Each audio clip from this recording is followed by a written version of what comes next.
შემოდგომაზე თბილისი რიგით მეცხრე საერთაშორისო თეატრალურ ფესტივალს უმასპინძლებს 18 სექტემბრიდან 4 კვირის განმავლობაში ფესტივალი უცხოური და ქართული სპექტაკლების პროგრამას წარმოადგენს. ასევე ჩატარდება საერთაშორისო გამოფენები, კონფერენციები და სემინარები.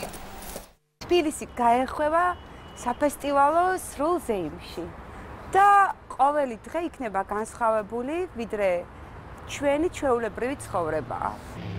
თბილისი საერთაშორისო თეატრალური ფესტივალის დროზე 18 სექტემბრიდან გადავა. სხვადასხვა სცენებზე 10-მდე უცხოური დასის თამაში სამუელ ბეკეტის თამაშის დასასრულით დაიწყება.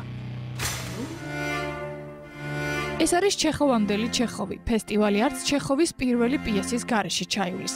ამავე სახელწოდების სპექტაკლს ქართველი მაყურებელი ირლანდიული დე-ცენტრის დასისგან იხილავს.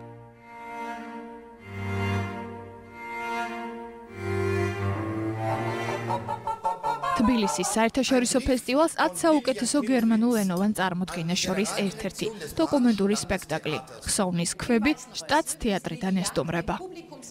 თეატრალური სცენის მიღმა ექსპო ჯორჯიას სივრცე დაეთმობა ქშიშტოფ ვარლოვსკის სპექტაკლს „ფრანგები“, რომელიც რეჟისორმა მარსელ პრუსტის მონუმენტური რომანის მიხედვით დადგა.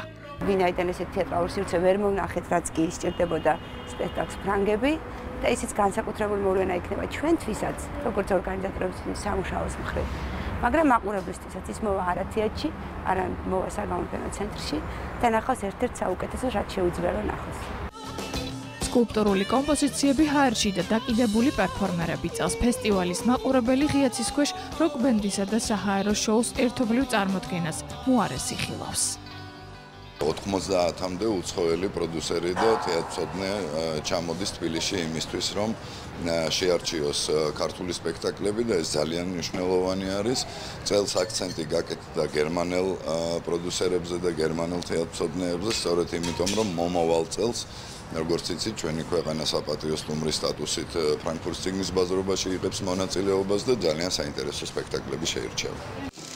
2-დან 6 ოქტომბრის ჩათვლით ფესტივალის მნიშვნელოვანი ნაწილი ქართული თეატრების სპექტაკლების პროგრამას დაეთმობა. მათ შორის საფესტივალო კალენდარზე რამდენიმე პრემიერაცაა ჩანიშნული.